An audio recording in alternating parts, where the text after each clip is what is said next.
Movie Wars.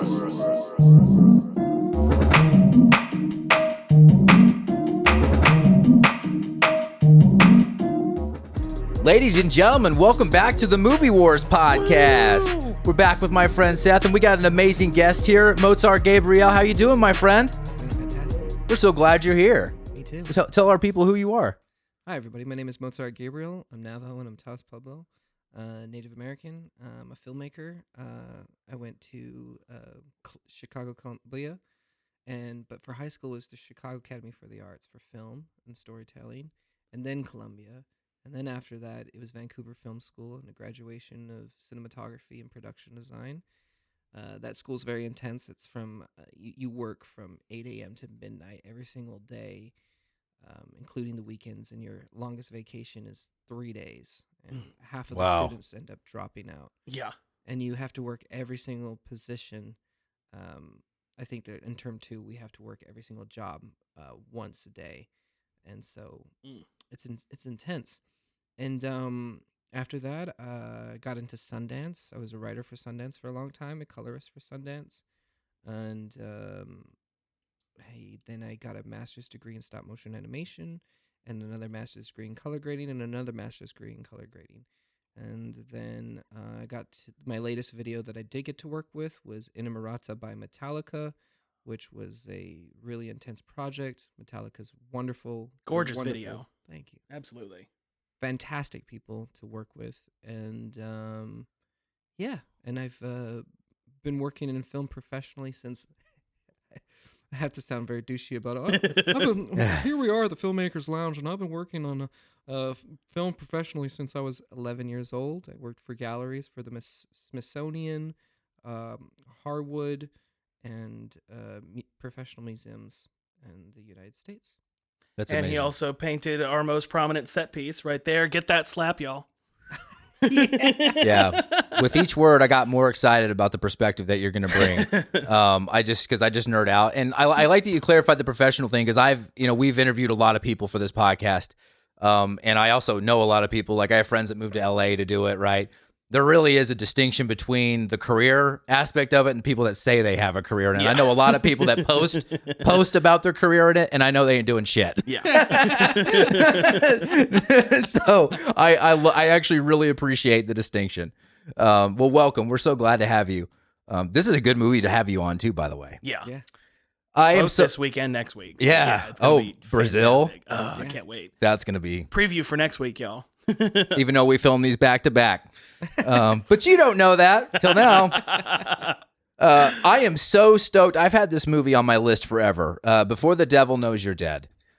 This movie caught me. You ever watch a movie so I like to do this. Sometimes I will just go straight in. I won't read a summary. I don't do reviews. I don't look at the cast, although you can see on the box, but sometimes I just like going in cold. Yeah. And this was one of those, and it ended up being just one of the most pivotal movies of my life when I did that. Philip Seymour Hoffman is one of my favorites of all time, and after he died, I didn't realize a lot of people felt that way. And this was at an interesting time in 2007 because we had Capote, and that was a really big deal for him. That was kind of a launching point, because before then, Philip Seymour Hoffman had done a lot of work, but he was all over the place. Yeah. He had done Twister, like we were talking about, and a lot of people are like, well, that guy's weird. He's funny, kind of a weird guy. But he had a lot of supporting roles. Yeah, flew very under the radar for a while. Yeah, and then he does this movie. And I have to say, there is something, there are actors who they have a thing that only they can do. The subdued anger when he's at the table with his brother in the restaurant. He's like fucking interrogating him, and he looks like he's about to literally explode, but he's still quiet. Yeah. That quiet, just anger. And that was literally the moment I was like, he's one of the best actors of all time. Yeah. Just the way he did that. Especially right after, because you see him so angry, and then that moment, as soon as he gets all the answers he wants, he's like still mad, but he's showing love to his brother. He's like, all right, we're good. You're good. Obviously, shit's still hitting the fan, but it's like that weird double side where he's like so pissed, but then he's like, you're still my brother. Yeah. There's also that famous performance when, he finds out that his wife cheats on him, right? Yeah. He just pours the rocks over the glass, right? Ugh. It's just visually. That moment was so good. I forgot too when I rewatched it, like, oh my God, he's not saying anything, but he's saying everything. Yeah. Yeah. Literally at the same time. Yeah. I'd never heard of this movie until you told me about it. And same with you. I purposefully didn't look up anything. And I didn't even know Ethan Hawke and Philip Seymour Hoffman and Melissa Tomei were all in it until I just opened it up on iTunes and was like, oh, wow. Okay. Lots of good people in this movie. And it completely blew my mind. Like it's so well written, so well directed, so well casted. Everyone's doing their job in this. Mm-hmm. It's always refreshing after starting with the Crow series to see a movie I've never heard of and it actually be good. Yeah, I know, right? You've had a lot of nasty surprises. I'm very wary with this guy whenever he tells me to watch any movies because I'm like, is this going to be another Shitty of Angels? Like, what are we doing? Well, the other great thing about the film was the music, right? It's the same composer who's done every like Coen Brothers film. When I was listening to it, it was reminding me a lot of like, who's this composer? And I thought a lot of Fargo. Yeah, which I still need to see. Yeah, I've seen quite a few. We did The Big Lebowski not too long ago. Nice. And there's so much Coen Brothers I need to see. I looked up on IMDb. The music composer has done everything, even the Twilight movies. Yeah. Oh wow. Yeah. That's fantastic. Is then like I was looking, I was just like, wow, you literally are just the go-to dude. Yeah. You know? Yeah. Huh. And huge range. The director, Sidney Lumet, he's passed, unfortunately. This was his last film, but Serpico, 12 Angry Men, Murder on the Orient Express. That's right. I don't think this is an exaggeration, hundreds of films on his resume before he passed. Yeah, stretching, I think it was a 50 or 60 year career, which is absolutely insane for anyone in Hollywood to have a fulfilling career for that long. Yeah, and to have so many. How did you encounter the film? I thought so. I was watching it, and I'm always very confused about certain aspects of certain things. The first thing is that we get into the film and they're having sex, right?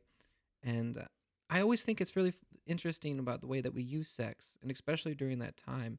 I feel like sometimes when we watch sex, it becomes distracting. The one thing I will have to say from the get-go, when I was a kid, I was lucky enough to work with Ron Howard. I got to be in one of his films called The Missing. You'll see me for like 2 seconds as an Apache captive. Nice. But I got to talk to him about certain amounts of things. And one of the great things that he told me is just like, so you want to be a filmmaker, right? I was like, yeah. Like, great. Yeah, did you do a lot of editing? I was like, yeah, I'm working with Final Cut. And this is me at like, I think 10. Huh. And I'm about 10 or 11. And he's just like, great. So the most important thing you're going to have, there's 2 important things I have to tell you. The first important thing is when you're editing, make sure that an edit stands on its own. Start watching movies without sound because, sound is going to be key for everything. But if your cut and your edit can stand by itself, then that means you're a very good editor.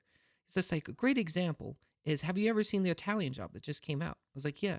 Well, those guys are actually only driving 5 to 10 miles an hour, but it's the roaring engines that make them sound like they're driving 100 miles an hour. Yeah. I was like, whoa, blew my mind. And that's what inspired me. And I'll go back to whatever this is that we're going to talk about. So keep the editing in mind. And then the other thing is, the other thing he said is your script a page turner? And that's such a brilliant thing to always think about, because sometimes we get into film school, sometimes we write movies and we're just like, oh, just wait for it. Yeah. Oh, just wait until the end. Oh, but you just have to wait. Oh, we'll get there. Don't worry. It's like nobody wants to wait. You know, everybody wants to see if we want to turn the page. Is this going to sell the book? This film that we're all talking about was a great example. It's a page turner. Yeah. Yeah. It's cut.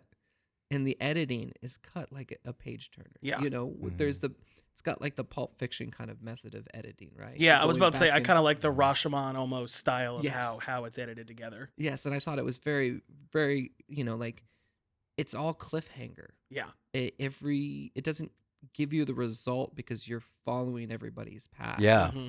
And it goes back and forth, back and forth, back and forth. And it's just teasing you every single moment, building the tension higher and higher and higher.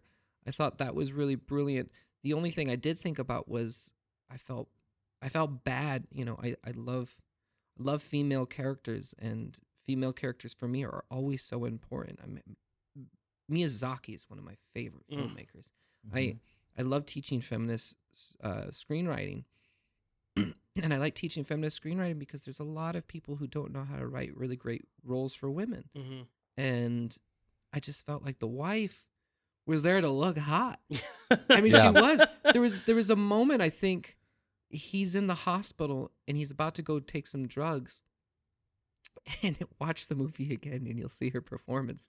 And she's just like, he's just like, I gotta get going. And she turns her head and it looks like really sexy. And she starts biting her lip, making all these sexy Yeah. faces. Yeah. And I'm just like, what's, and I rewinded it and I showed my girlfriend, I was like, what do you think of this performance? Watch her. And he's like, why is she making that hot, horny, sexy face? And I was just like, I know, right? And it's like, the sad thing about it is that she is totally, what a great actor, right? Mhm. She's amazing. One of the best. She's just there to be a hot piece of ass. So like when she leaves, and because I was trying to understand, this is what I mean by starting a film with sex. It's a distraction for me to get into the mood. Sex is such a intense thing. It's everything around us is sex. Music Yeah. is sexy. The pop stars are sexy. Yeah. We're gravitated. Instagram filled with hot working out people. It's sex. Tits and ass everywhere. It sells. And so are we just selling selling attention for this first scene? And the way that it's shot too, it's really only focused on Philip Seymour Hoffman. Yeah. Mhm. We see her getting, we see her getting pounded from the back. Yeah. Mhm. And then we see his face, and then we see the back of her head, and we don't really see her reaction to the side. But then all of a sudden she gets depressed at the very end of the scene. That's the cliffhanger, is where we leave, Mm-hmm. which tells us the next story of being like, okay, next sequence, let's go on to something else, and we'll come back to her in her moment. But when she leaves the house, you don't really get a resolution or anything for her, and she's kind of, I don't know. I did like the fact that she's sleeping around with the brother, because then it shows the two brothers. But Mhm. that's what I mean. I feel like she's a pawn Yeah. Yeah. to execute the two brothers' storylines. Yeah. Rather than Mhm. her being her own person, which I would have loved to see her as her being her own person, because it shows that this family's already fucking dysfunctional. Yeah. Yeah. I'm sorry if I can curse. I don't No, know. we no, curse. please. We curse. And so the two brothers are already dysfunctional. They're kind of rats. Yeah. I mean, there's no loyalty in it all. And I thought that the second thing is that I thought the music composition, there's that theme. It's so darn good. Mm-hmm. And it comes in at the right time and places of it all. And I thought that was really, really great, because you see him screaming, and there's the music that stands on its own, but he's in the car after his mom gets shot by his friend, and then it comes back in certain elements, and you're just like, let's get back to that feeling. Yeah. It's almost it's not Locrian mode, but it's almost a Locrian Yeah. approach. Whereas, like, the unresolved seventh, I'm going to have to cut that out because no one gives a shit about that. But, the idea in Locrian mode is the unresolved seventh. And even though it's not technically Locrian, it has that feel to it.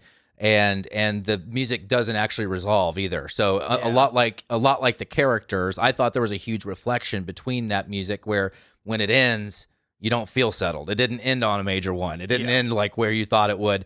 It doesn't end, and it kind of just fades, and you're just left. And that's what the theme of this movie is you are left to deal with the unresolved emotions that are just exploding in various climaxes throughout this film. But the danger and the edginess and the misshapeness of their emotions and how they permeate in other people's lives, and that's like kind of that cyclical emotional thing. Yeah. And so I thought the music perfectly reflected that, because just like, this was one of those movies, even though it's one of my favorite, I got to be in a good mood to see it, because it's like, or the right mood, because like I got to know that like there's not going to be a resolve to goodness, or a resolve to, this isn't a hero's journey. This is literally like just descending into madness Yeah. Watch emotionally. someone's life completely unravel Yeah. and get even worse as you think it's hit rock bottom. And the score perfectly, I don't know what you think, but it just perfectly reflected that to me. Yeah. Oh, absolutely. I thought the score was brilliant. And it, like I said, I think it just reminded me a lot of Fargo from the Coen brothers Fargo film. Yeah. And I think that, I mean, the movie does feel like one of those really bad nightmares. You know, Seriously, that you feel though. like you're in trouble with something. Yeah. You know, like Yeah. The whole Like when movie you- is nothing but anxiety. yeah, It really is. it's like when you are late on your taxes. And then you're sleeping at night, and then you start having a bad dream that like, oh, am I in trouble or something? And that's what the film feels like, which is it executed it Yeah. super well. You leave the envelope on the counter for a long time before you Yeah. open it, right? I still have nightmares where I'm like in the dream and I'm like, oh shit, I didn't like turn in this assignment for this class. And I'm like, wait, I haven't been in high school in 15 years. Yeah. No, I have that nightmare all the time. If you got a friend who is thinking about robbing their parents, or send this to them. Yeah. It doesn't turn out good. Yeah. Share Movie Wars with your friends. We got an amazing guest here. Share it with your friends. Thank you. The questions. The questions. The questions. Andy is pretty damned accurate at shooting people through a pillow. 2 for 2. He Yeah. shot 2 people, 2 bullets through the pillow. Yeah. Killed them both. Yeah. Pretty good, huh? Yeah. That's a solid track record. How does he right there. become such a great pillow marksman? Where does a real estate person who works in an office and does heroin, where do they get the impetus to? I'm just surprised that he knew that trick. I know he's literally 100% accuracy, Yeah. and he's having withdrawals at the same time. I mean, it's a very weird thing. Yeah. Oh my god. It was quite brilliant too, because that face he made too, and the way his body shakes before he like shoots him. He's like, Yeah. you know, he's just like he's building the courage. Do it. And Yeah. there it goes, and it's nice. It's a beautiful choice from Philip Seymour Hoffman. I'm going to tell you both something really, really exciting. Okay. He used to come to my school, Oh, nice. Chicago Oh. Academy of the Arts, and so he used to come and visit us and see and talk because he was friends with one of the students, and so we got to see him a little bit before he died. Oh. And Mm. it was very, very, very sweet, That's incredible. incredible, creative person. Yeah. I've literally never heard anyone say a bad thing about him. Mhm. Like everyone who's come into contact with him throughout his life was just always that he's just the greatest guy. I posted an interview. Besides his withdrawals and drugs. Yeah. you know? Yeah. Besides that. Yeah. I posted to our Instagram one of the most popular videos we had was just kind of this Ethan Hawke interview about working with Philip and just Yeah. talking about how he was such a serious professional, but also such a deeply artistic professional too. And he had this crazy balance of work ethic. And one thing we'll talk about more later is this film was a great example. Like Sidney Lumet talks about how like at most 3 takes Yeah. for a scene. They never went beyond 2 to 3 takes for any scene in this movie. Yeah.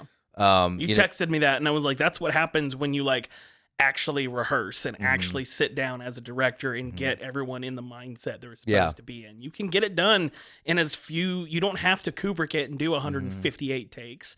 You can sit there and be like, are we all on the same page? Cool, let's do it.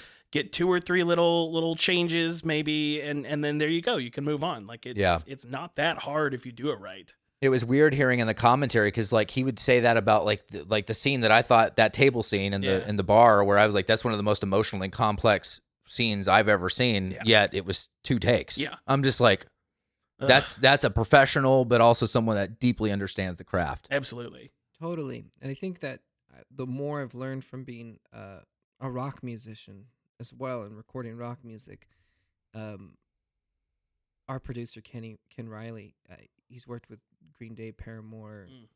He was the engineer for Michael Jackson, Mariah Carey Nice. in his younger years, and he did Korn and Switchfoot, and so many other great bands. And he says rock music is energy, and you're only allowed to do this 3 times, vocals. And so if you're gonna do it more, like I was like, I would do it once. He says, that was pretty good. Do it again. And then I did it the second time.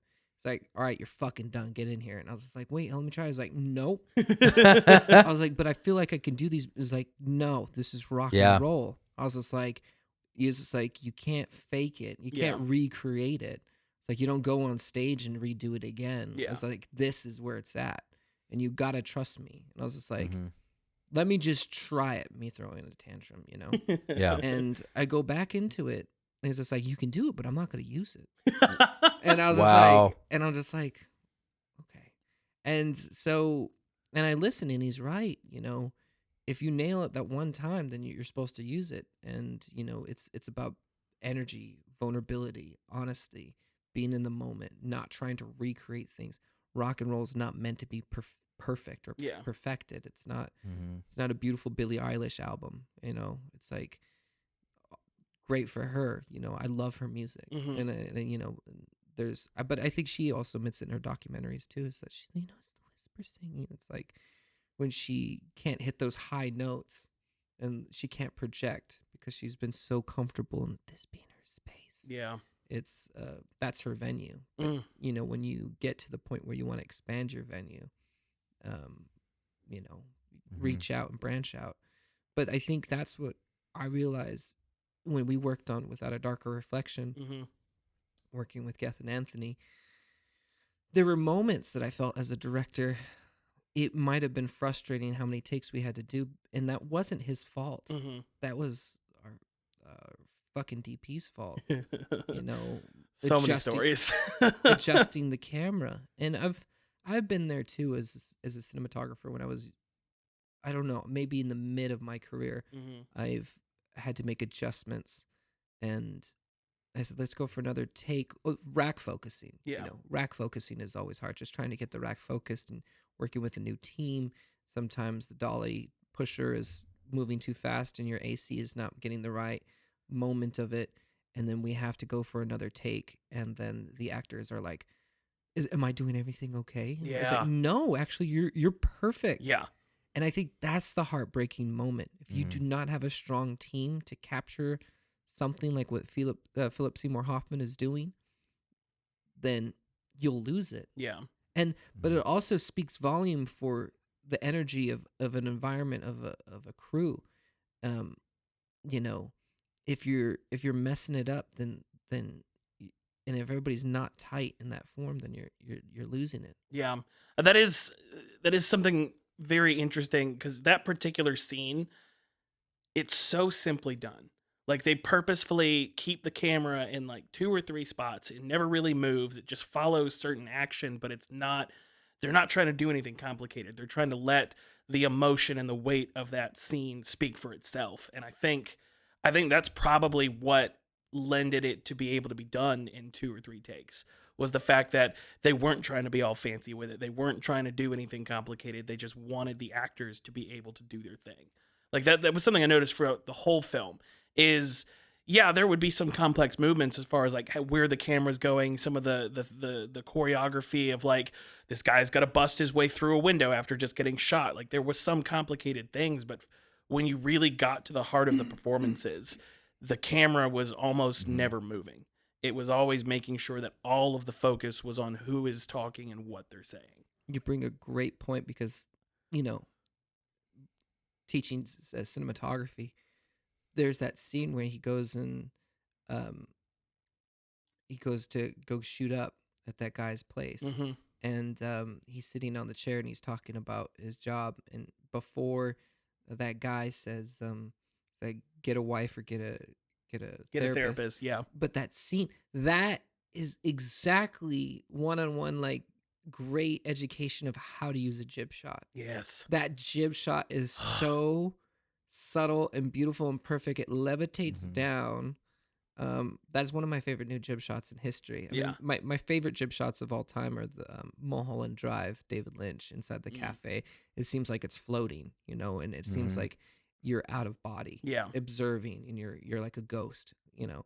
I think that is brilliant because it's storytelling itself. But that jib shot was so subtle, just laying down, heading over to his face, and then revealing the guy behind him, and it was just so beautiful. Yeah. That whole scene in general, I love how there were like some very clear steps. Like, he walks in, he says the one thing over here, then he takes off his jacket, and then he walks to the other corner and he's looking out the window, and then he takes his overshirt off, and then he goes to where the bed is and like takes his belt off and just like start like it's just the process that he goes through. Again, so simple, but it's like all of the subtle little details are what make it so good. That one scene, I like took my breath away while I was watching it, because it was so simple but so powerful. And what's interesting is Sidney Lumet in all the scenes that take place in the drug den apartment, which is like a beautiful apartment. It's called a drug den. It's not like what you would think of a drug den. But if you notice too, and I didn't know this until they pointed it out in the commentary, all the shots of the high rises out of the windows are foggy. Mm-hmm. And there was like someone did in cinematography did challenge us, don't you want to like have a better view here? Like when the sun sets, like, no, he was like, yes, these should be like historically beautiful views of New York City, but I want the foggy shots because he's like the obstruction of their view that even when you look out and you should see this beautiful high rise, it's symbolic. Yeah. That not even this can be like a moment of purity. Yeah. You know, for them, like it's going to be foggy. These aren't the high rise views you would want up here. And so even that choice in those shots to keep the foggy New York high rises was intentional. That's so good. Yeah. Nice. Yeah. Really cool touch. So, yeah, God, that hurt me. Even when he said get a therapist or get a wife, that I was like, oh God, he has a wife. he knows he has one job. He's like, I want to give you heroin, and then you're gonna get the fuck out of here. Yeah, like stop talking to me. I was just like, oh, he's like he's the only source of vulnerability is to the drug dealer who doesn't care about him. Yeah, it's just like that's when he's vulnerable. Yep. Yeah, it's wild. Yeah. So many good details in this movie. Simple details. So this got me too. I think these guys are in real estate, right? Like in this office. So for being two brilliant guys that have this beautiful office and wear suits to work every day, was robbing your parents' jewelry store really the only idea? Was that the only one? It was like that was the first idea.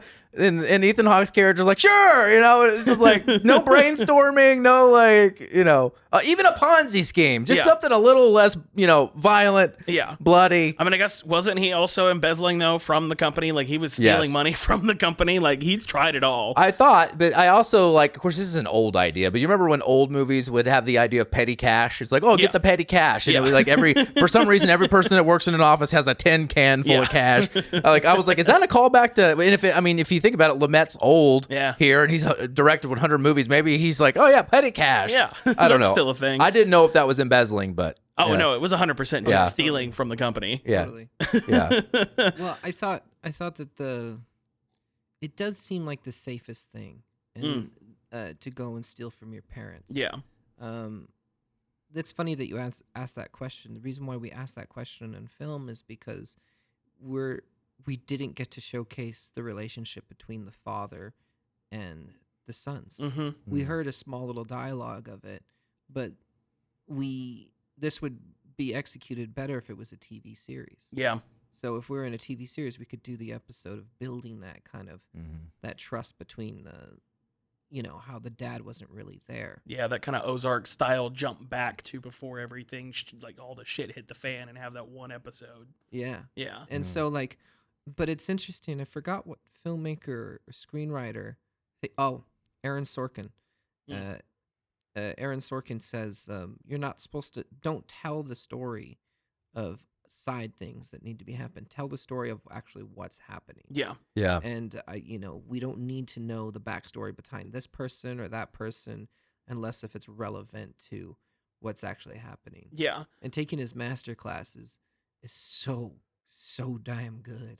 And I just, there's such a beautiful rhythm within his dialogue, especially like when you're hearing like, and there's a style to the way he does it too. And like, I mean, because I love The Social Network.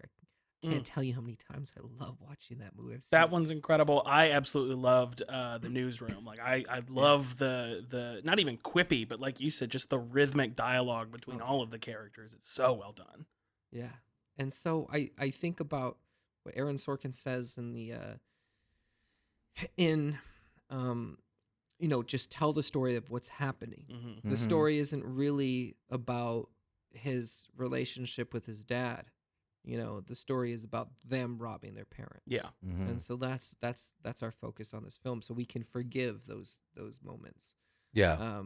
It does make sense because, and I feel like this film does it really well once again with showing how scummy the brothers are having sex with the same girl. And I think that shows that they don't really have respect for each other, or they really don't care for each other. But yeah, like I said, there could have been a lot more to kind of give to personalizing other people. Yeah. I always have a problem with people using other people as pawns. Yeah. In a film, it's always such a missed opportunity for development. And when I forgot to mention why I love Miyazaki so much is because I say when I teach people, it's like, I don't know how to write female characters. Yeah. I say, well, just write yourself, and then later on, imagine casting a female for it. Yeah. I mean, that's true equality. Yeah. I mean, that's one of my favorite details from Alien is that when Ridley Scott wrote the script, he did not have a gender in mind for any of the characters. Yeah. And then he auditioned everyone for every character. And that's when he started picking that. I mean, literally, there was no reason other than she was the best for that character that Sigourney Weaver got to play the person who survived the whole thing. Yeah. And I think it's so good when that happens because we talked about this a little bit, how Joss Whedon, before all of the shit with Justice League went down, he was kind of considered to be like the male feminist director in the industry. And I remember there was one interview that someone was like, why do you keep writing all these strong female characters? And he just goes, because assholes like you keep asking me that question. He's like, they're fucking people. Like, that's why I write them like they're people because they are. And then he went on to harass those people. Yes, then he went on to be just one of the biggest sexist, racist pieces of shit. Like, it's hilarious to me. But it's like, despite all of his downfall, like, that is such a powerful instruction for artists, is like, stop thinking about it as I'm writing a female or I'm writing a male or whatever. You're writing a human being. Write a story. Yeah. Write a powerful, just write the power of it. Exactly. And then assign shit later. Yeah. Well, that's my favorite part about Miyazaki is that all of his lead characters are really incredible females. You know, Spirited Away, Princess Mononoke, Howl's Moving Castle, Totoro, Kiki's Delivery Service. I mean, if you ever wanted to say, like, I'm struggling to write about female characters, I can just watch a Miyazaki movie. Yeah. It's like they're so that, you know, they're in that moment where, and that's what I love about, you know, animation, is that you feel like you can be anyone. Oh yeah. You know, you can put your shoes in anybody. You know, like we can talk about Zootopia, you know, like you could be like an animal, you know, you could be a fox or a rabbit. I absolutely love how different his main characters are, because you have Sophie in Howl's Moving Castle, who's just so reserved and so quiet the whole time until she finally is like able to let her internal rage out. But then you compare it to Nausicaa and Nausicaa Valley of the Wind, and she is such just a powerful person. And but like both so incredibly written, you don't feel like you're cheated on either side of that spectrum. And he just nails it every time. Totally. Yeah. Yeah, I wanted to respond to something you said, because I get crucified like for sounding pretentious when I say this, but you were talking about the background aspect of characters. Like, that is why I love film, because I view each character as an entity.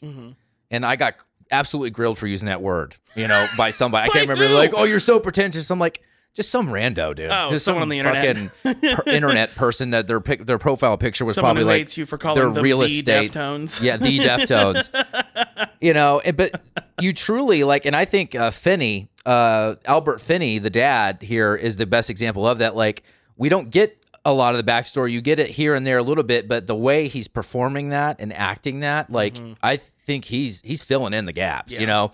And it leaves it up to your imagination, and you're connecting with your own experience. Like, you're looking at him, you think you understand him, but you can only understand him as much as your experience allows you to. Yeah. And so that becomes your lens. And that's why and there's a place, like, I like backstory in some films depending, but in this instance, each is their own entity and they're colliding. Yeah. And their past, their present, all of it is colliding. Like, they're filling in the gaps for me pretty well here. Yeah. And this is another one of those stories, like we've talked about before, that everything unfolds. You don't know when you start the film, or even within the first 10 minutes of the film, you don't know who these people are or what exactly is happening. And every layer just unfolds, and you get that next part of who this person is, who this person is, and how they're related, and how, because even like when we were talking about people using people as pawns, like, I find it so interesting that even him bringing his brother in to do this was a total act of selfishness. Oh, yeah. Like It he was. completely if he had been able to do it himself, he would have. But he realized like, well, shit, I can't go up there because everyone's going to just recognize me because I've been up there so much over the last few months. So him bringing Ethan Hawke in was completely self-centered. It had nothing to do with him actually wanting to help him out. He was like, you're just someone I need to make this happen. And so I'm gonna use your situation. I'm gonna dangle that in front of you so that you have to do this. But this is still 100% for me. And then in 10 seconds of dialogue later with the dad, you find out it's because he envies him, because he hates him. He's jealous of how he was treated. Like, in literally just 10 seconds of dialogue, like, holy shit. Yeah. Like, okay. And also, because I remember I wanted to bring this up, the script writer is the same guy who did the script for Snowpiercer. Oh. Kelly Masterson's, yeah. Oh, okay. Oh my God, what another great movie. I love that movie. It's so good. Snowpiercer. I know it's my little sister who doesn't like Snowpiercer because she's like, movie's so dumb at the end. Shout out Margot. there's just a polar bear going. It's just like, it's beautiful. It's just like that polar bear is a sign of hope in life. You Yes. know that there's something beyond humans, Margot. It's like, what is everything about the human race? We're Native American. We also need to know that we live with animals on this planet. Fuck's sake. Margot? Damn it. I haven't met you yet, but damn it, Margot. It's just fun to say, damn it, Margot. Yeah. My sister is incredible. She's one of the most bougie people I know, though. She was so funny to have on set. Like, it was just such a great time. That's awesome. We've been there for each other a lot through creative adventures, and it's been really incredible. She's been through so much of my filmmaking journey. If anybody had to like talk about what it's like to see a dyslexic creative disaster, sometimes she would understand it probably the best. I take it back. Margot, you're awesome. Damn it, you're awesome, Margot. Damn it, Margot, you're so great. You're a great sister. I wish I had a sister like you. At this moment, if she's watching, she's like, "That's right." I have to meet her. I have to meet. This person sounds amazing. And actually, that was a great segue into our randos. Because my first rando is about this. This gave me hope as a hopeless, dying creative. Kelly Masterson's was, he was 50 when he wrote this. This was his first accepted screenplay. This is his first property he sold at the age of 50, and then he did Snowpiercer. Nice. So I, as someone who's 37, thinking that I've passed, that all of my opportunities have died, and I will never succeed, and I will be stuck in the corporate structure until I die at my desk, and weeds grow out of my back. That gave me hope. So anyway, he was 50. Come in and share this podcast so that we can get him out of tech. Get me out of, please, God. Help me, Margot!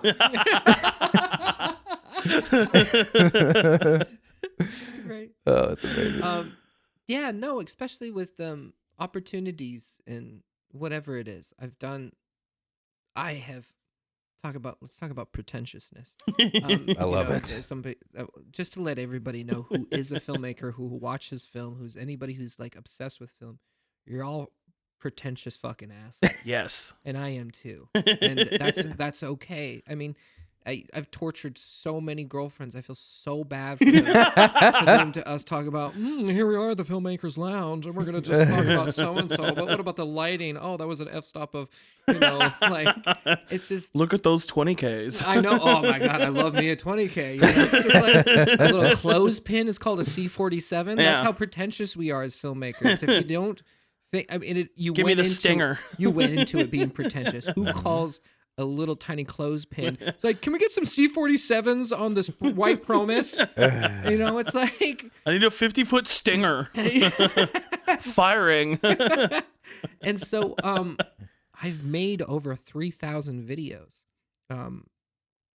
You know, I will brag and say that I was kind of a prodigy of filmmaking. I started doing film and stop motion animation at the age of 7. I got a camera for Christmas and I hated it. And I thought, what a lame fucking present. I want Legos. And I wanted like some, like, there were spaceship Legos at that time. It's funny you say that because my foray into 1997. filmmaking was Lego Studios that Nice. came with a USB stop motion camera, and Steven Spielberg actually helped them design these Lego sets that, literally one of them was like you would build a street and it was based on one of the like I think Earthquake, the disaster movie, and you could shake it so the street would break apart. But Nice. like you would sit there with this USB camera and do stop motion movies with it. Nice. So me and my older sibling, that's how we kind of got into doing filmmaking. So it's funny you say you got a camera instead of Legos. We got both. Nice. I was watching Gumby. It's 1997. Yeah. And I'm watching Gumby and I'm just like, how do they make a move? And then I figured out as a little kid afterwards there was a commercial and I was just like, well, how do they cut to one scene to the next scene? I just grabbed the camera and I took a video, stopped it, took a video, stopped it, played back. I was like, oh, so that's how it works. Yeah. And then so I thought to myself, put it on a tripod, take a video, stop it, move it. And then it was magic. Yeah. And then after that, I became obsessed. I made a video every single day from 7 to 8, 9, 10, 11, 12. And it wasn't until I was 11, I was asked to work professionally doing documentaries for other artists and their process. And then and here's the thing, I'm dyslexic. I don't know how to read and write until I'm 14. And I end up, going to figure out editing by myself. And, it's just me pressing commands and commands. And it's the one thing for every other filmmaker out there. It's the lamest fucking excuse of being like, transferring to DaVinci. Be like, oh, I don't want to know and learn a new program. It's so difficult. It's fucking easy. It's editing. All the same shit. It's all the same stuff. The only thing that's going to drive you nuts, don't go to Avid. Yeah. Fuck Avid. Oh my God. Editing should be simple and easy, Yeah. And like Final Cut Pro X is absolutely a nightmare too. Yeah. And, why'd you have to change don't fix what's not broke, just you keep timelines. Yeah. And it's just, all you need to know is just cut. It's simple. Yeah. Special effects, hire somebody else who spent time doing that as an art form, give them that respect. You don't have to do everything on your own. And I've made so many films, and I literally have hard drives I'm not kidding. It's about like, I'm up there with 6,000 videos, 3,000 videos around there. I have one hard drive that has 3,000, then I have other hard drives that probably have more. And and I've rejected staying away from Hollywood. I'm from New Mexico, and it's the one hot spot. I've been screwed over by the industry. I've had things stolen from me, and I feel grateful that I've stayed away from. It's a really crooked, awful place. Everybody is fake. Everybody is willing to sell you out. Everybody's willing to take advantage of you, harm you, or and I've always been happy being independent. Yeah. I will continue to love being independent, and I love the style of filmmaking that I like to do. And it's an art form. So if you feel like you ever want to write a script, I love saying that no idea is bad as long as you can execute it right. And so it's never too late. It's never too late to do anything. And I'm at a point when, when I got a really big, huge TV series stole from me, I was devastated I gave up film. And especially Without a Dark Reflection, that was really, really hard that we didn't get to finish that film. And I was just, film is like, for us, they're children. Yeah. They're kids. And it's always felt that way. I gave birth to these claymation characters at the age of 7, and seeing them come to life was amazing. And then seeing these characters who I lived with for 10 years, and then we're trying to make it and using $20,000 of my own money and losing all of that. It's never too late. I still plan to want to make all the same movies that I want to do, but it just takes time. And, the other thing is just copyright your work and get the work out there first. Yeah. Write a book and then put it out. And then maybe people will read the book and say like, oh, we really want to make this into a movie now. Yeah. Yep. And then so you'll get those opportunities. Maybe you don't have to wait, take advantage of the art form of just telling stories within music, within art, within, food, with whatever it is. Yeah. That was beautiful. That's a message for all y'all. Yes, please don't ever give up on any of it. It's never too late. And, I started reading some of my old scripts, and they are young diaries. Mhm. They're very innocent young diaries that really speak in ways that are very, very personal to me. And I am grateful that they actually haven't been put out. I'm Yeah. grateful that I'm going back later on in my life, as we turn 30, Yeah. we start to really, really analyze and understand our emotions better. Mm-hmm. Yeah. And that's so much more important. I love the ambitious of being young. Yeah. All of the greatest ideas I've ever had was at 17, Yeah. 18. I mean, and if you're a young filmmaker, don't let other film teachers or fucking other assholes tell you that this is a bad idea. In my last master's degree in stop motion animation, the school was great. I got to learn from Corpse Bride, Fantastic Mr. Fox, and Wallace and Gromit, and all the rest of the stuff. But our writing teachers would say in Barcelona, "Oh, I don't know. This is not a good idea. Maybe it's time for you to just throw it away and write another one." And they made every time a student had an idea, they said, "It's not good enough. Yeah. It's too hard. Just throw it away. Throw it away." And I stood up and I said, "I want to let you all know, when you graduate, this is not how it works. Yeah. You will get fucking fired if you don't let people's dreams happen. Mm-hmm. They'll go find somebody else." Yeah. Yeah. And then, the students were just like, "Fuck you, Mozart. It's like, what do you know? Like, you don't have any awards." And it's like, I do have awards, but I don't shove them in your face. And then of course the fucking film teacher, I hate that guy. And he hates me too. He hates me so much. And he's just like, "Well, have you ever won an award for animation?" And I was like, he got me on the spot. I was like, "I don't think so." "Exactly. Then sit down and shut up." And I was just like, and I did win an award for animation. And I was just like, whatever, dude. I was like, my work's... And he was so upset because I grew up with one of his favorite artists too, and Agnes Martin. And so he's just...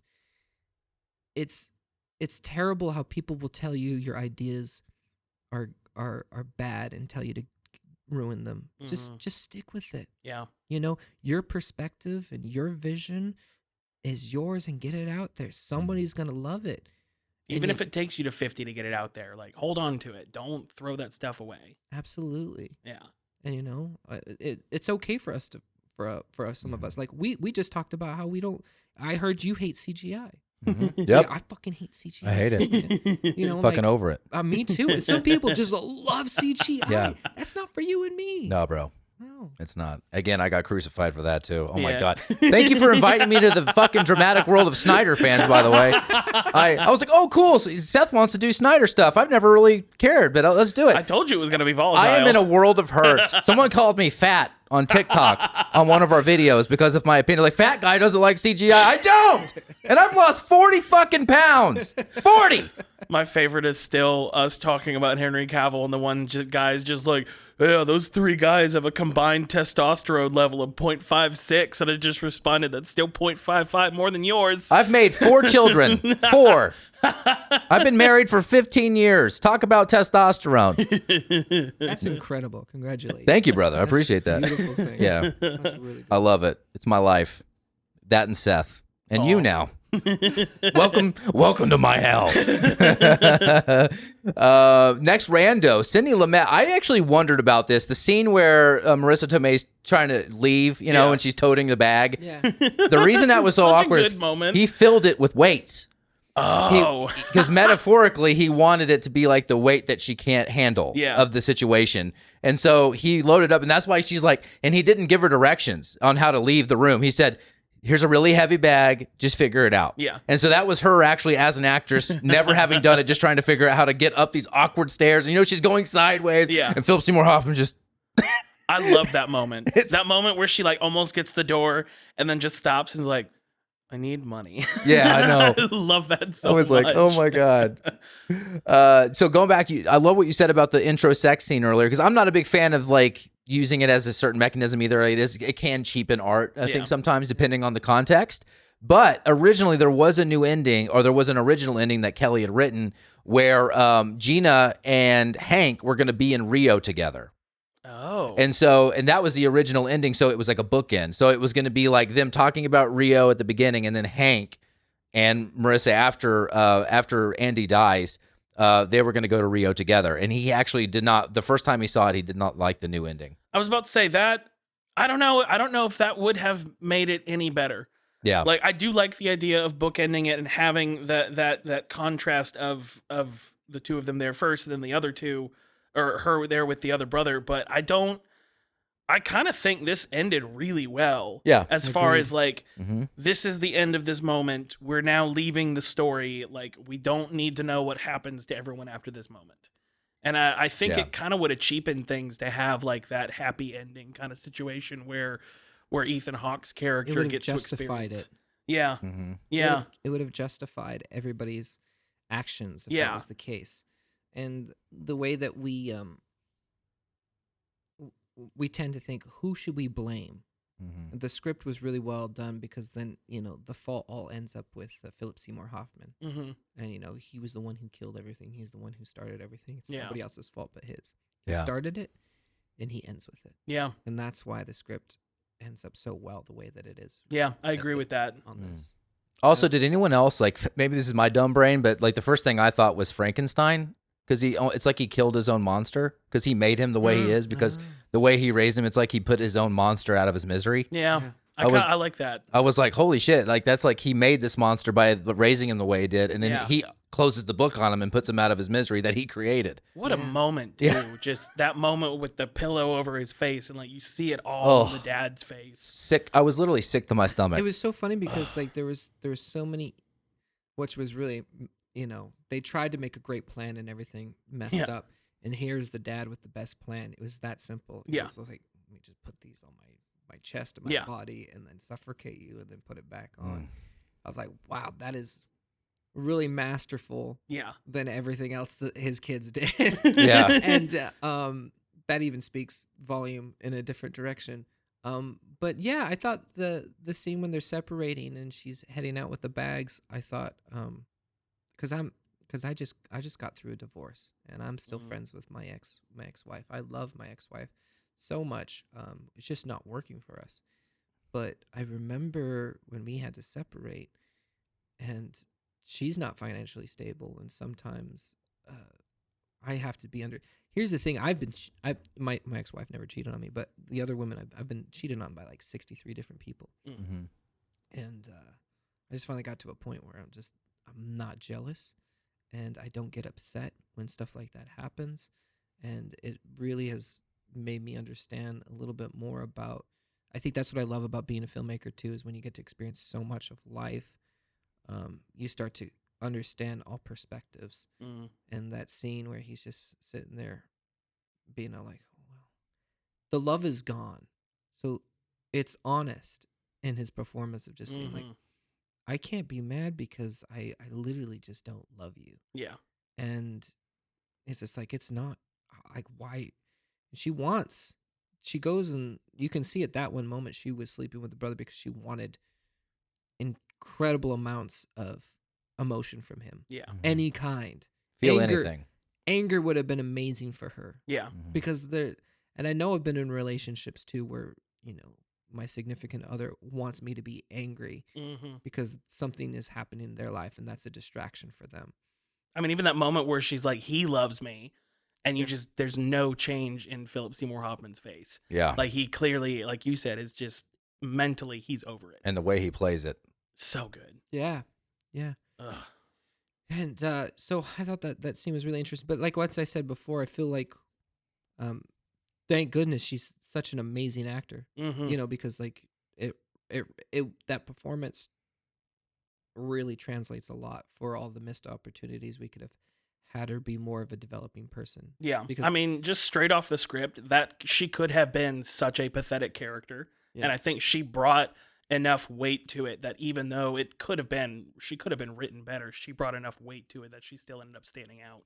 But that's what I mean about females in the industry, especially during that time. Mhm. When they got that one scene, they knew this is my one scene and my Yeah. one chance for me to get better roles in the future. Yep. Mhm. It's because it's like the first scene, she's having sex. The second scene, we see her in just her titties. Yep. Mhm. The third scene is just her looking hot. And then like when she's observing out the window, she's still just looking hot with some titties. Mhm. And and then it's it's disappointing in that sense that I'm just like, you know, I just got done seeing The Brutalist. I need to see that. Oh my goodness, the wife in that movie, she's so incredible. She's so powerful. She's really just really brilliant. Yeah. And I love anybody who's a strong character. And I only say this because, you know, during that time in the early thousands, and you're using people as pawns so much to push forward a film, to develop other characters. Like I say in rom-coms and teaching feminist screenwriting, sometimes it's like the girl will be there to glorify how funny the guy is, how handsome the guy is, how clever he is, and she'll just ask questions, and we'll see him be like blah blah blah blah blah blah, Yeah, blah blah blah blah blah blah blah blah blah blah blah blah, ha ha ha ha, me. Oh my God, he's so great. Yeah, you know, and that's just it. It needs to have a challenge yourself as writers, challenge yourself as people. Just imagine. This is what I also say with, you know, as with writing altogether, is especially with Nosferatu as well. I didn't like the new Nosferatu because I felt bad for the makeup artist. And this is me being a filmmaker, right? Yeah. I was just like, imagining be the fucking makeup artist and having to put 8 hours of makeup on the actor every single day and just silhouette the fuck out of the character. It's like, I was just like, what'd you think of the movie? Oh, it was fucking great. I barely got to see any of the work I did because the screen was fucking black. Yeah. I was just like, he's just like, well, it was a mysterious. No, you know what? Just absolutely not. Fuck you. Yeah. Someone has carpal tunnel syndrome now because of that. As the actor, I'd be pissed too. I was just like, I got to put all that fucking glue on my face. Yeah. And then you're not going to show most of my performance. Yeah. Like, we were talking about Lord of the Rings earlier. Yeah. And literally Sean Astin kept a diary of how many days they had to put the feet on that the feet were never in a shot. Oh my God. It was like by the end of this 18-month shoot, it was 60-something days that they put the feet on, and you never saw the feet in those shots. $1.5 million foot budget on that film. Wow.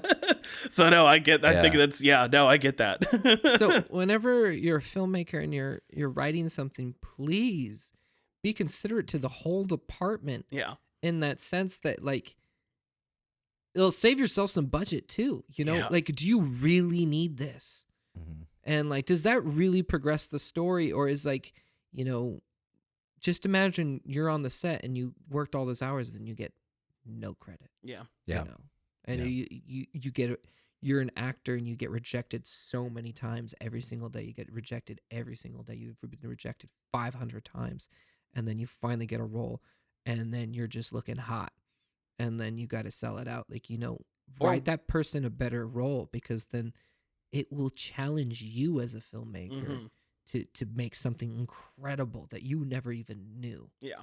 Or worse, you do a great job. You film a scene and it's beautiful, and then it just gets cut. Yeah. Like, how awful would that be? Like, you put your heart and soul into this one moment, that's your only moment, and then you're just no longer in the movie. Yeah. Ugh.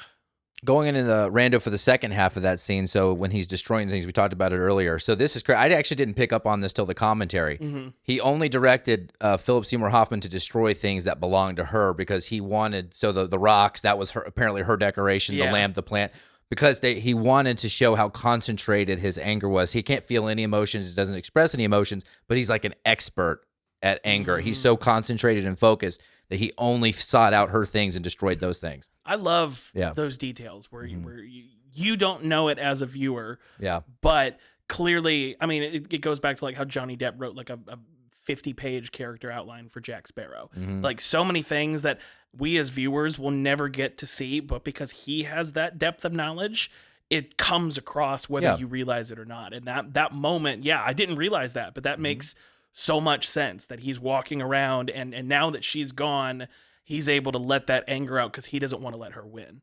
Yeah, it's like building a vocabulary to pull from. You may not use all the words, but having the foundation there to pull from. Exactly. Like, same with improv comedy, same with like all that.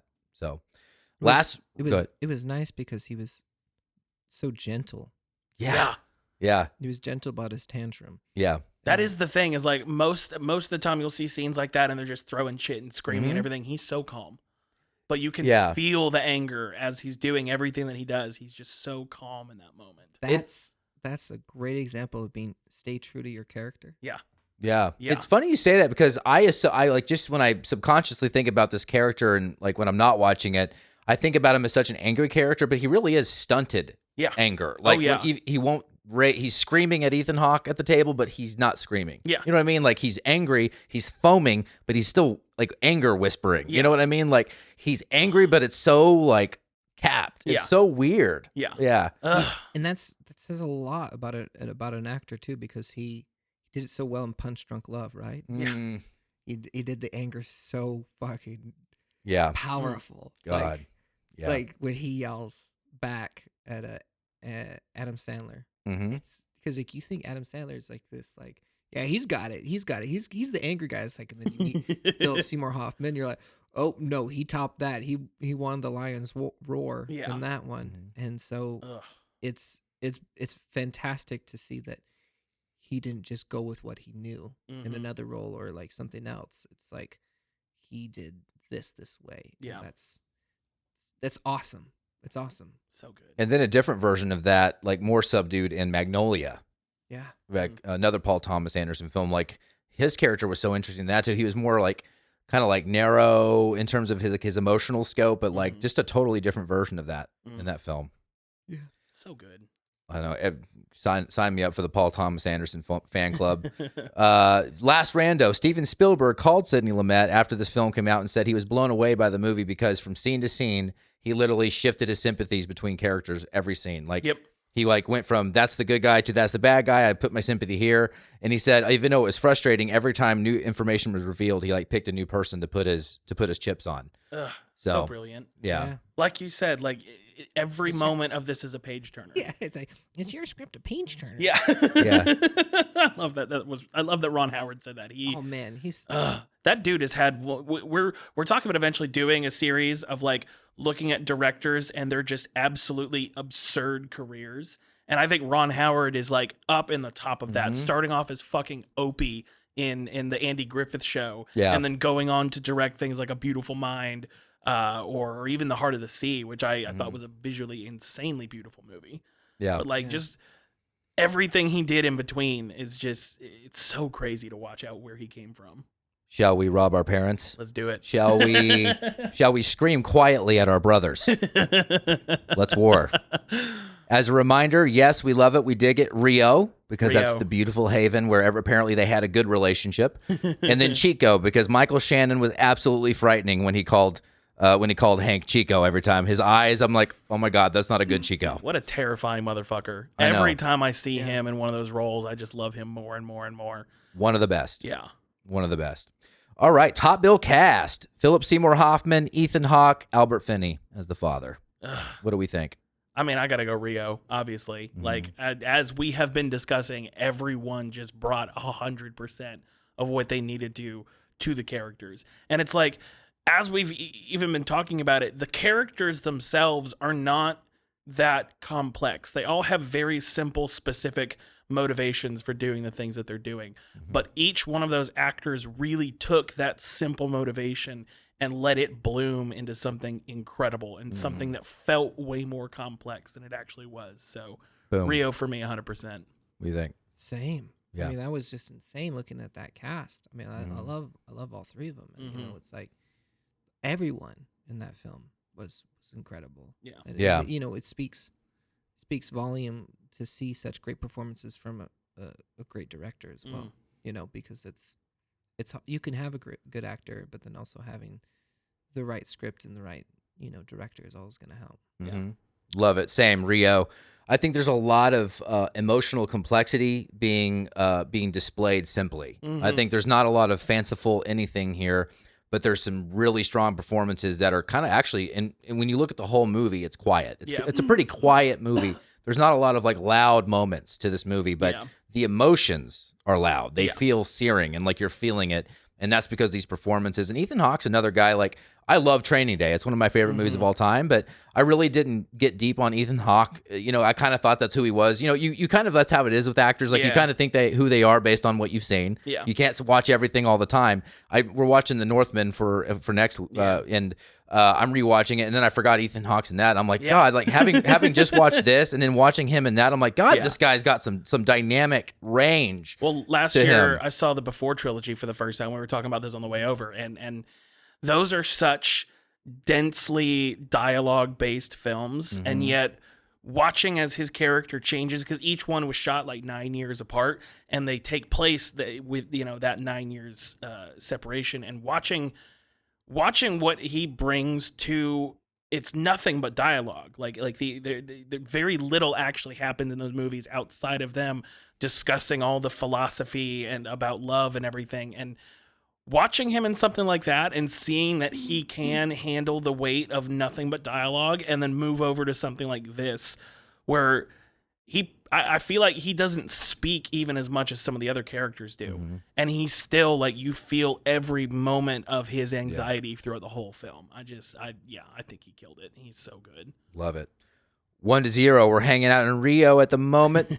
Supporting cast. Here we go. And there's a long list, but I'm going to stick to the hits here. Marissa Tomei, who I absolutely love. Aunt May. Yeah. Well, hey, my cousin Vinny, she got the Oscar and she deserved it. She was fantastic in that. But that was a long ass time ago. Yeah. But she blew my mind in that movie. It's one of my top 50 for sure. Aleska Palladino as Chris, Michael Shannon as Dex. Oh, yeah. And then Amy Ryan as Martha. And then I'll give a shout out to Rosemary Harris as Nanette, the mom. Yeah, Rio for me. Again, it even down to the smallest details. Michael Shannon probably had the least screen time of every single one of those, and probably had the most memorable performance for me as far as the supporting cast goes. That 3 minutes of screen time was terrifying. Yes. Just so good. Again, as we said, even though her character was kind of just written to be sexy on screen, I think Melissa Tomei brought so much gravitas to the way that she portrayed herself throughout the whole thing. She took what could have been a very ditzy, simple, mediocre role and really brought depth to the whole thing. So Rio for me. Love it. What do you think? Yeah. I thought everybody's casted wise was really good. I don't think anybody did a bad job, and I think they had the best that they could do with it. Yeah, I love it because I feel like this was one of those movies where it's simple enough to where everybody matters. Yeah. And every performance matters, and no one drops the ball here. It's just there's a consistent emotional tone being set. You can feel it even in the supporting actors. But yeah, going back to Michael Shannon, just absolutely. We raved about him because it was weird watching him in the Snyder trilogy. Yeah. Because I love him in more independent films. Like the first time I saw him was Take Shelter, and that's a 2011 film by Jeff Nichols, where he plays a paranoid guy who has a dream about the end of the world coming. So he spends all of his family's money on building the shelter. Yeah. There's also an early Jessica Chastain film, and you know, at this time he wasn't quite prominent yet. You know, he hadn't had a lot of, you know, key roles like that. So for him to come out in that 3 minutes and do what he did, it's still like his eyes are still seared in my brain. The whole like, you got my money, Chico. I'm like, oh my God. Yeah. Like, so fantastic cast across the board. 2-0. Living in Rio. Here we go. Writing, Kelly Masterson at the age of 50 with his first hit. What do we think about the writing? For me, I am going to have to say this is a squeak over into Rio for me. Okay. I think that the script ended up being better because of the cast. Okay. I think if you had the wrong cast and if you had a mediocre director, but the exact same script, I think this could have been a mess. And while I do think there's a lot of positives in the script, I just don't see it being that like top tier script. I think it took a lot of other talent to elevate it to the place where it is. So for me, it is a Rio, but it's barely squeaking over as a Rio for me. Okay, cool. Yeah. My goodness, well said. I didn't even think about that. I 100% agree with you. I was thinking about it too, because there's moments when I was watching the movie and I was just like, you know, this is like this could have been like a really bad TV movie. Yeah. And I was just like watching it most of the time, and there's some like really blown out film scenes. The exposure is really bad on it, and like That was something I did notice about this was the exposure was quite contrasty. Like you have a lot of blown out, but still everyone who's in focus is very much like correctly lit, but it's like they didn't give a shit about the backgrounds. Oh yeah, as a colorist, I would have been like, this would never. I want to meet the one person who'd be inspired by the color grading in this film, because it was pretty like, it wasn't stylized, but it also wasn't creative, and it wasn't, I know a lot of these movies were being made, like I kept on thinking like all these other movies that were being made, and I thought the editing was so dated too, like it's like or like the typing, Yeah. and it's funny. It's like it didn't seem very necessary, but then I did thought about like this could have been a really bad TV film. Yeah, some of that too is interesting because Sidney Lumet, his reputation was being someone that shoots New York in a very raw way in a lot of his New York films. And Ethan Hawke, and this isn't stating my opinion, but Ethan Hawke compliments him on the commentary and say, no one shoots New York like you do. Because when he talks about them being in the streets, like those were real people, those weren't extras. It was almost like they were live filming. And then like no lighting, like... And the thing that they were complimenting, again, this isn't my opinion, but Ethan Hawke was just saying, like, you show raw New York. Because, New York is so, like, sexy and stylized, or it's high crime, grimy, disgusting, drugs and hookers everywhere.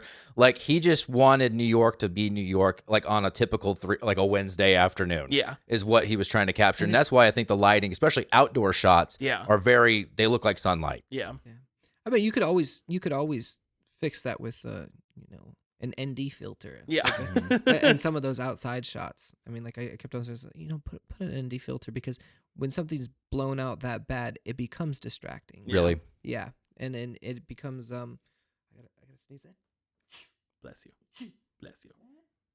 There we go. Sorry about that. And so what ends up happening is that overexposure, this film, darn, I lost my train of thought. It's all good. It's funny. We do have an actual section for this coming up because we're still on the script right now. Oh, okay. Yeah. Oh, yeah. You can geek out as much as you want on that one. But are you a Rio on writing? You said a squeak by like him. Is that what you said? Yeah. Totally. It was just good enough that it gave everyone the tools to make it better. But yeah. It's still... I always think about too with scripts is that like, how do we introduce family without having to say it in the dialogue? I was just like, yeah, of course I'll help you. You're my brother. Yeah. It's just like, it's like, it's always interesting. How do we introduce situations without having to say it? Just like, it's just like, oh yeah, you're my friend with the glasses and the watch. You were born at 12:43 a.m. in New Jersey. Those are some things that drive me nuts about Woody Allen films. Yeah. Oh my goodness. What is it? Vicky in Barcelona? I've only seen Annie Hall, and I hated that movie so much that I have purposefully avoided anything else that he's ever done. So I don't know. That's the one thing that drives me nuts about Vicky Barcelona. I think that's what it is. There she is, sitting on the green couch as she's reading her book, and she is going to drink her coffee. I was like, we see that happening. Yeah, we see it happening. You don't have to man-explain the whole entire thing. Like, I was just like, it's ridiculous. Yeah. It's just like, she's about to pick her. We know, dude. Yeah. Yeah. We know. We get it. Yeah. Like, don't have to explain, spoon feed us. Yeah. Is what I think what we call it in film school and writing, is that you don't have to food speed like, here you go, here's the next scene. That's interesting. Here's the plane. I agree with some of what you guys said. I think the reason I go hard on this one, hard Rio on writing, is because I agree, but there's also this era of filmmaking that, and it makes sense that Sidney Lumet worked with Kelly on this and also directed 12 Angry Men, because a film that I actually thought of, and tell me this is weird, I thought of Glenn Ross a lot during this movie. I haven't seen that. They're not similar, but the dialogue, the almost who's on first, the trade-off style of dialogue. There's there's conversational dialogue, and then there's like, we just got done with the Snyderverse, which is tons of exposition and explaining the history of aliens. And then you have this where it's like, who's on first, trade-off, like you talk, I talk. Like it's almost this tit for tat style of writing. And it definitely plays into Serpico, 12 Angry Men, some of the films that Sidney Lumet, even though he directed it. Yeah. I think Kelly Masterson's writing maybe drew Sidney Lumet for that reason, because it has that Glenn Ross, almost boardroom style of interaction. So I felt that here. Yeah. And it's even though it's not my favorite, I do like how it's portrayed here, and it did make me want to go back and watch some of those older tit for tat dialogue type films. Yeah. So They're all on the list. Yeah, absolutely. You haven't seen Glengarry Glen Ross? I have not. I also haven't seen 12 Angry Men. You've probably heard the phrase "coffee's for closers," though. I've heard of the film, and I've heard a lot of the references to them, but I've just never seen it. Although we're squeaking by in Rio, win in Rio, squeaking by, we are 3-0 here. Directing, Mr. Sidney Lumet, the man that's directed hundreds of films. He's dead. Rest in peace. Serpico, 12 Angry Men, Murder on the Orient Express, some of the hits I put here. Yeah. I mean, as I said earlier, I think the way he directed it was the key, or one of the keys, to really give weight to the story. Mm-hmm. If I was going to rate it out of 10, I would probably rate his direction on this like a 7.5. Yeah. Like, it was very good.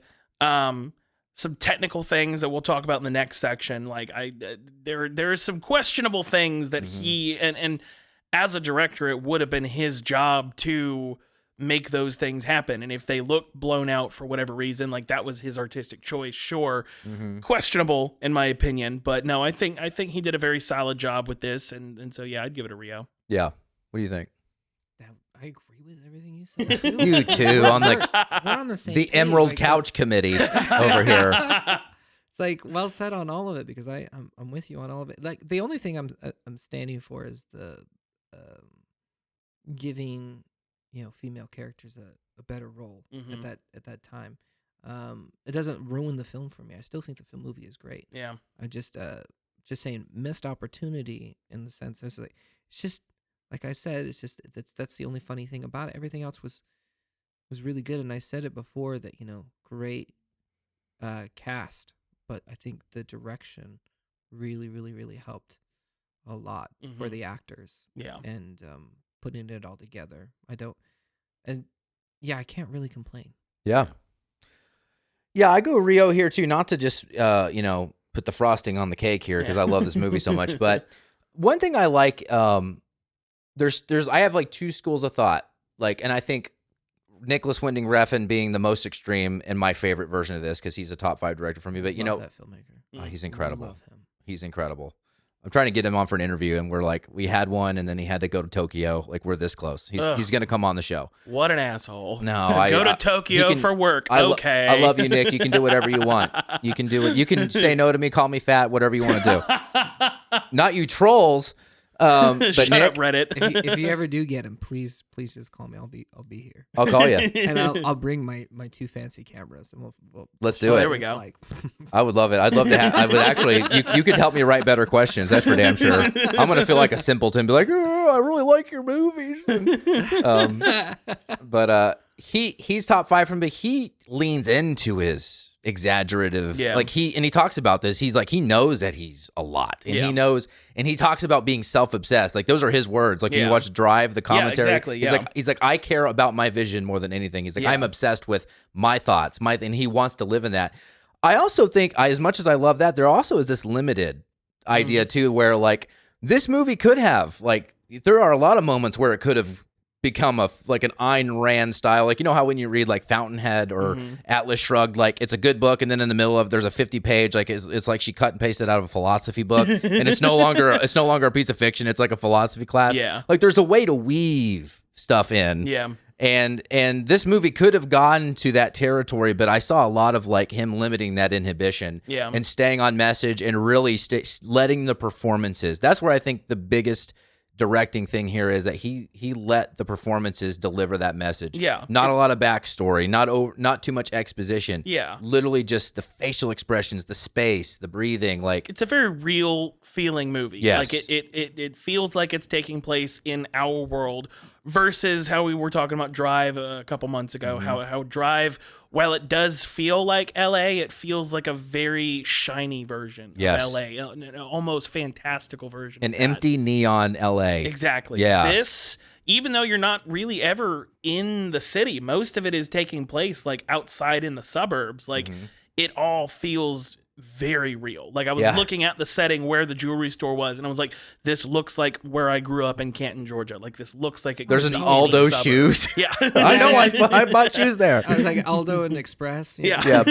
just makes you feel like, oh yeah, I've been everywhere. Yeah, you're right. Yeah, it really does. It's like for a second, like now I go to a bar and I'm sitting at a table. I'm like, I wonder if anyone's like going to rob their parents and they're planning it in here. I'm like, it's very real. So we are rolling right along. It is 4-0 here. I think so far it's going well for this film. But now we're getting to a very technical category with two very technical filmmakers here. What's in front of us? Cinematography, production, design, sound, costumes, editing. Yeah, so I this is gonna be a squeak under for me. I am gonna say Chico on this one, but I can't pan it because there were so many cool things. Like as far as the editing goes, I think the editing is kind of simplistic overall until you have those moments where it goes back in time or changes who it's focusing on for the story, and you have those cool like cut between moments. But to me, that wasn't enough for me to just fall in love with the editing. And then like we were talking about with the way that the physical shooting of it, so much in the background is just completely overexposed and blown out. Like again, it's not egregious, it's not bad, but it's not good enough for me to say it's good. So I am personally going to go on a Chico on this one. Yeah, I'm totally uninspired by the color grading. Yeah. As a colorist, I would never go and say this is my color grading reference. Yeah. For As someone with 2 master's degree in color grading. you know, for anybody who is interested in the society, oh, I totally disagree with that. You know, I thought the color grading was really nice in those darks and the overexposed. It really, like, please elaborate more, please. Yeah. I mean, like it's distracting. It's distracting on the overblown. There's, you know, you have ND filters. You know, it feels almost lazy, rushed. It seems like you put so much. Was it people pressed for time? The fact that I'm asking these questions is a bad sign. Do you know how long it took them to shoot this? I think it was 10 months. 10 months. Yeah. That is so much time. Sorry, 6. No, sorry, that was totally stupid. Cut that. Okay. 8 weeks. 8 weeks. Sorry. Okay. I don't know why I said Pressed months. for time then. So that sounds just like a little under average for shooting of a film of this scale. Yeah, I don't know, because like it almost seemed like they were trying to go with a modernized noir look, but it never felt purposeful. It always felt like You gotta have it consistent. yeah, and it always felt like they wanted to get the person lit correctly and then said fuck everything else. Yeah, and that's the thing, is that if you're going to, you know, because some of the shots look so raw, and if you want to do raw, continue to make it raw, like Bamboozle. Yeah. You know, Bamboozle is a great example of, you know, Spike Lee taking, you know, that way of making it feel so raw, but cartoonish, and it feels really, really consistent the whole entire time. This was kind of all over the place, and there are some beautiful shots, and then there are some shots that were like, oof, pretty bad. Yeah. And, you know, there could have been the color grading was all over the place. Like, you know, it was really funny because, like, lighting wise, I don't think there's really any color grading in this film. Yeah. Lighting wise, there's like, you go in the office and then it's like pink and it's green, like lighting wise, going through there, and you're like, but then you see like outside stuff that's just. I thought the consistency could have been better. I didn't think the visual. You're not gonna go and watch this movie and be like, oh my god, the cinematography is incredible. Yeah, that's kind of good, because, you know, sometimes as a cinematographer and as a colorist, sometimes it's really, really nice to watch a movie where you forget. You know, you're a great cinematographer when you forget that you're watching a movie. Yeah. You know you're a great filmmaker when you forget about all the geeky details. It's the worst thing about being a filmmaker and having so many degrees, and is that I watch films all the time and I'm like, oh, brilliant timing, Yeah. brilliant editing, great composition. Oh my God, mise en scène. Oh my goodness, the coloring on this. Why didn't I do that? And I'm forgetting about the movie. I'm forgetting about the story because I'm just like so inspired by every single little detail that's happening. It's like, the pacing on this could have been better. Shut up, Mozart. Just watch the damn fucking movie and stop being such a turd about it. Mm-hmm. You know, it's nice. I do get happy when I get to see, and I'm also very forgiving too if there's something that's out of exposure. Yeah.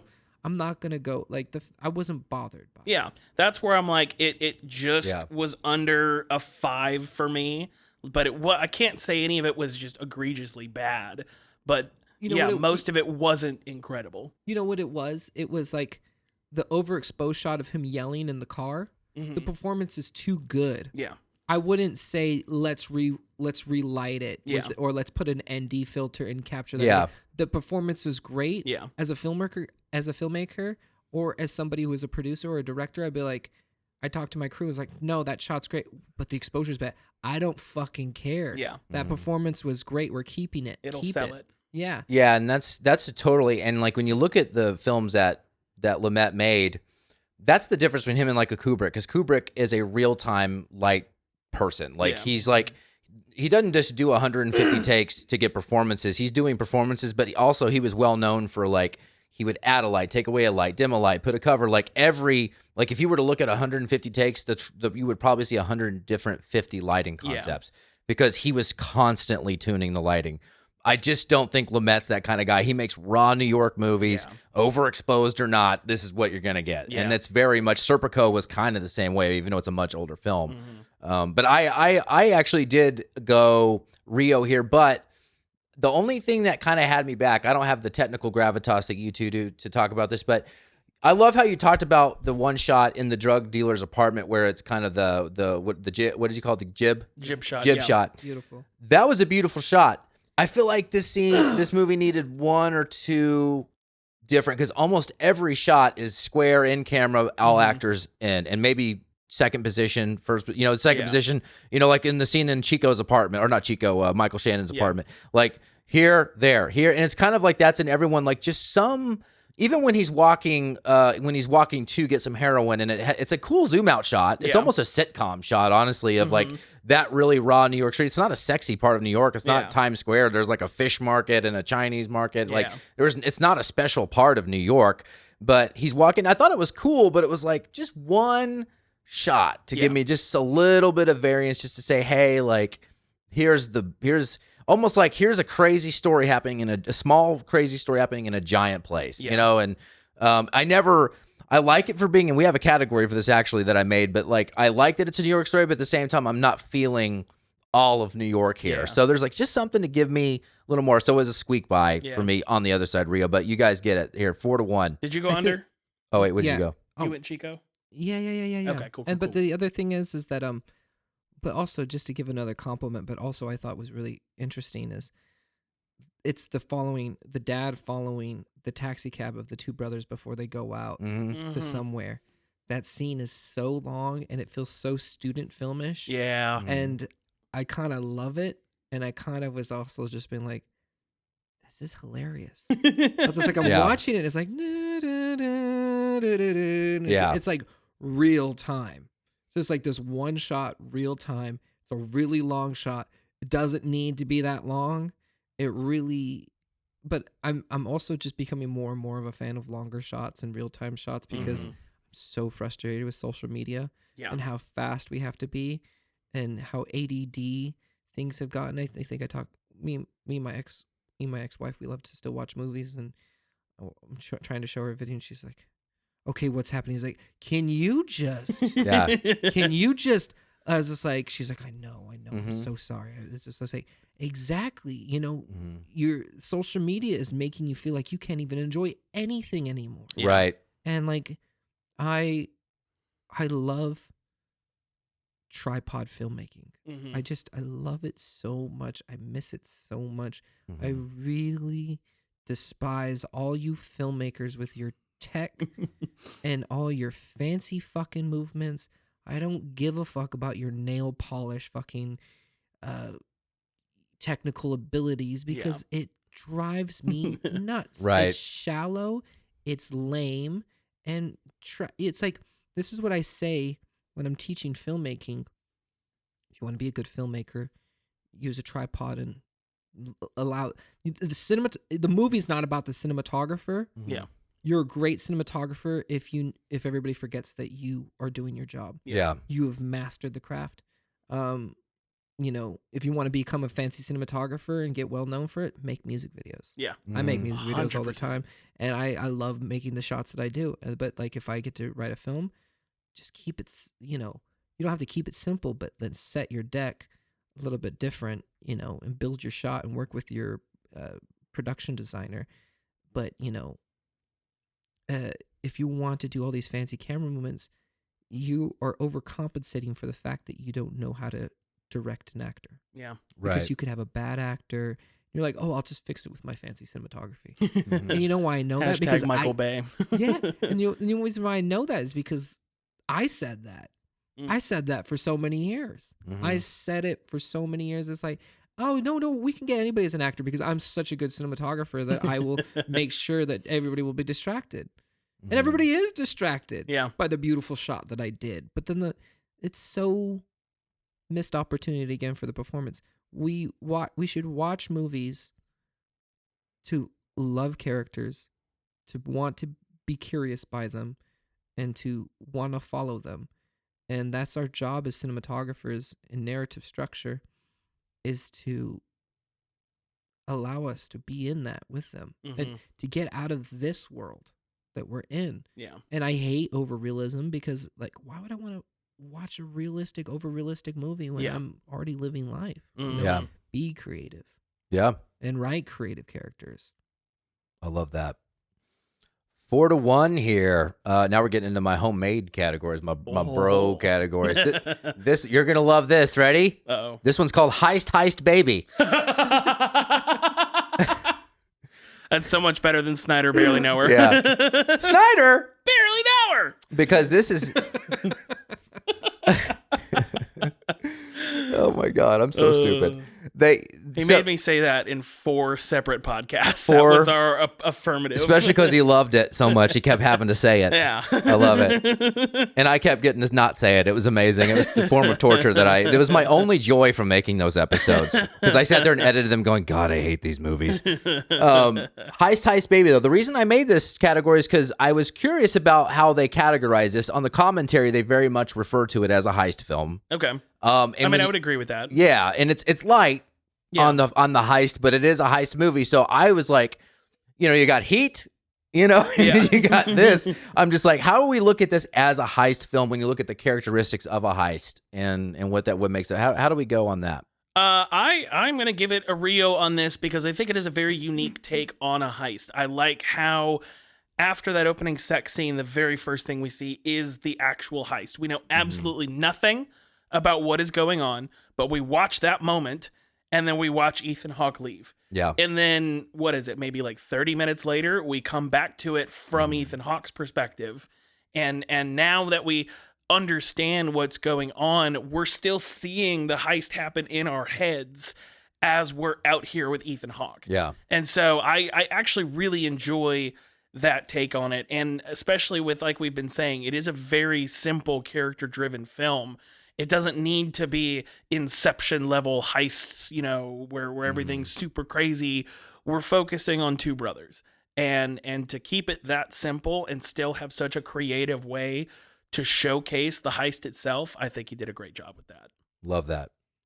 I love Rick and Morty so much. I love Rick and Morty because heist movies have been permanently stained for me. Yeah. And that heist episode of Rick and Morty, it's so good. It's everything I've always. The minute you say heist, I think.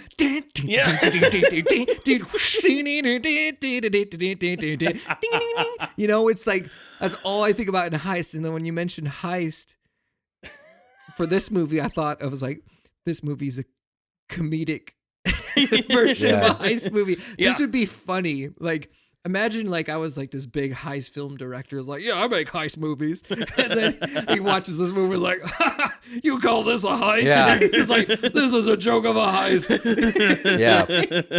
And like I love everything you just said again. And I was just thinking like you said everything that should have been said. And I wanted to say something that was just like off from all of it, because it's for me, the Hollywood standard is so far from not a heist movie. Yeah. It's an epic failed heist film Mm-hmm. focused on the things. Like, if I was a big heist nerd, and I mean this in the way that, like, how I hate The Walking Dead. Mm-hmm. Yeah. Like, you know, it's like, oh, I fucking love zombies. Yeah. It's like, yes. Oh, I got a big boner for zombies. We And got then I 12 watch- seasons of them. And then I watched The Walking Dead. I was like, Fucking hate zombies. no. I would be like, where are the zombies, Yeah. man? Where are my zombies? I was like, I'd be so pissed. I watched it. I'm just like, oh, great. Just a bunch of humans and dudes just complaining and whining and bitching inside a camp. Yeah. It's like, and then there's these slow zombies that don't even run, and they're really stupid. And Yep. like, you know, it's just like, and it's just like, it's the worst missed opportunity point for zombies. It's not. It's a drama. Yeah. You know, it's like Mhm. it's like a soap opera of just people being bad people. You could have the show Walking Dead without the zombies. Yeah. Mhm. I'm gonna be honest. Yeah. Like, please. I mean, like, it's bare minimum. And that's like the other thing that drives me nuts about, you know, The Last of Us too. Man, I wish we could talk about The Last of Us for hours right now, because I just got done watching Children of Men again. Oh, I And- need to see that. I've heard so many good things. I thought Last of Us was the best video game in the world, and I Yeah. still do think so. And I always said, it's like, video games are some of the greatest storytelling. There's nothing out there like The Last of Us. And I was like, oh shit. Mm. Children of Men is The Last of Us. Yeah. Mhm. There would be no Last of Us without Children of Men. I mean, the way just watch it. But have you guys seen it? Yep. Yes. Love all of it. And so I that's how I feel about if we called this a heist movie, then I would feel that's what Yeah. Yeah. it's a joke. I used to have this film teacher who was like, I think I don't know if he's watching, but I used to make jokes about him. But he'd be like, what do you think about this movie? Well, it's interesting that you have to say maybe the stubbles of the film actually bring of something to sorts of, this, that, and the other. And is this really a heist movie, or is this really a family movie? Who is one to say if one is the other? I used to make these jokes. It's like, hey, would you want to go eat some lunch? It's a very interesting subject, lunch. Whoever is one to say back in the 1900s, in the 16,000s, who is to say breakfast is lunch and lunch is not dinner? And the problem's do you want a burger or pasta? Yeah. Well, the interesting thing about the burger is like, okay, man, I'm Yeah. dishing you. You know, like we could go on for hours. Yeah. Sorry for all the jokes. No, it's great. all good. Don't make your jokes over here. No, it's great. So you go Rio here. Yeah. Okay. I like what you said because, I'm trying to get a book published, right? And, like, one thing that I experienced, like, with my agent, like, trying to fit stuff into they have, like, 12 descriptions for books now. Mm. Like, there's 3 kinds of fiction, and it's just, like, you have to figure out how to fit your book Yeah. into that. Like, there's literary fiction, there's upmarket fiction, What? yeah, and there's YA fiction. Those are like the 3 categories of fiction. And like sci-fi can't be fiction. Sci-fi is sci-fi. Yeah. It's just like, and you're just like, my book is none of those things. It's kind of family saga. It's like, well, you can't really be fiction, be family saga. You know, it's like, it's just horrible. So anyway, I love how you said that because I was thinking instance like it's a hilarious heist film and a depressing family psychological drama film. Absolutely. But I do go Rio here, and the reason being is that a heist film doesn't have to be Heat level, and Heat's in my top 10. Like it's incredible, but It doesn't have to be Ocean's 11. it set the tone. That's why I'm laughing the whole Yeah. time. Like, you were saying all the things I wanted to say, Yeah. and I was just like, The Emerald Couch is hot over here. Yeah. It's hot. Hot with connection. we worked so well together. Yeah. He I was love the it. best AD anybody seeing could ever ask for. And in our production, it was hard, and he really saved my mental health in the best way. I couldn't speak anything highly of if anybody ever needs anybody to work with. Please, Some high praise over here. hit Mr. this guy Seth. up. Mm. I like them okay. Until I make him watch Snyder movies. Yeah. Well, that's what I got for making you watch Wicked Prayer. It's true. I literally texted him in the middle of that. Fuck you for making me pay $20 to watch this shitty movie. But I like what you said actually, and kind of you nailed it. Like, it's the first thing you see after the intro, and it told me that this is a movie about fuck ups. Yeah. And fucked up people, fucked up scenarios, people that can't do anything right. Yeah. And like, you get that from the heist. Even it's not fancy, although I love it when the old lady shoots him. Yeah. That was so cool. good. At least before she died, she got one shot in.